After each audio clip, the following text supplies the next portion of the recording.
Wade, I want to talk specifically today because I think you and I have a very similar story when it comes to this topic of moving from the traditional kind of three bid situation to pre-construction agreements. Which I would tell you, and I think you would agree, has vastly changed my business for the better over the years.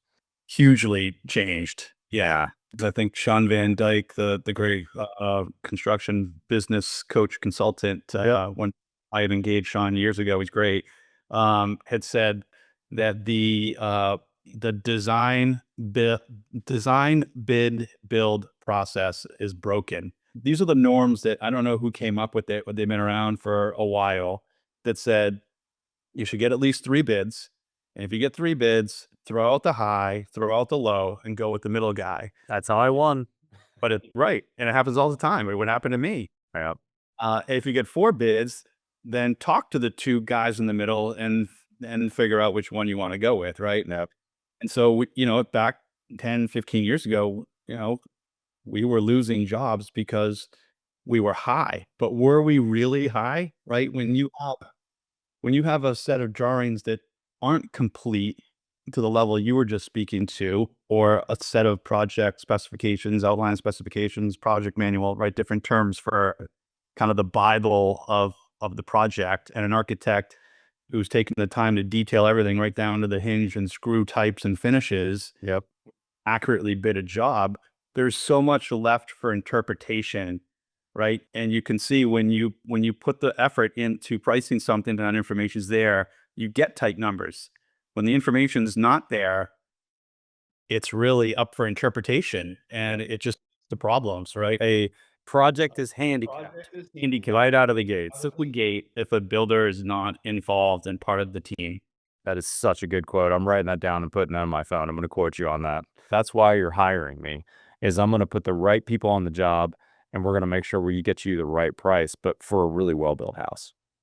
The clients that can understand and appreciate what the pre-construction process can do for them and their projects are the clients that you want, because they're the ones that find value in what you do and what you bring to the table, right? The clients that don't see the value in that are probably not your ideal client, and you Yep. should probably think about the power of saying no. I learned about pre-construction agreements about 15 years ago now, where I still to this day kind of use this analogy. I'll tell clients, well, this is my dating contract. It's like a two-page agreement. It's not super thick or detailed, but it lays out, hey, here's the process I'm going to take with you in this process of designing and getting a price for this new build that you want to build, or frankly remodel. And for that, you're going to pay us hourly for our estimating services. And here's the hourly rate. And so we're going to ask for a deposit on that hourly rate.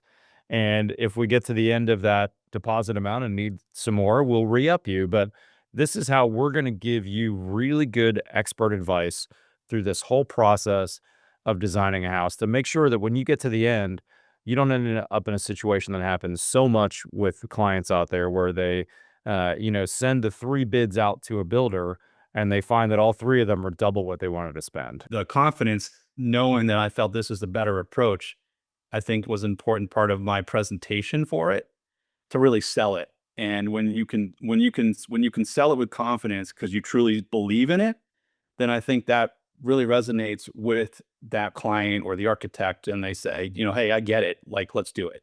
Our job as the experienced builder, especially in pre-construction, is to really look at all different aspects of a project, from where the site is, its access, right? Everything that could cost money. Because Yep. if you can't get a truck in there, if you don't have staging area, where are you going to put all this stuff? Where's the equipment going to go? Where's the lumber going to sit? Yep. So there's a lot of aspects of this that in pre-con you should be identifying if you're going to offer that service. Mhm.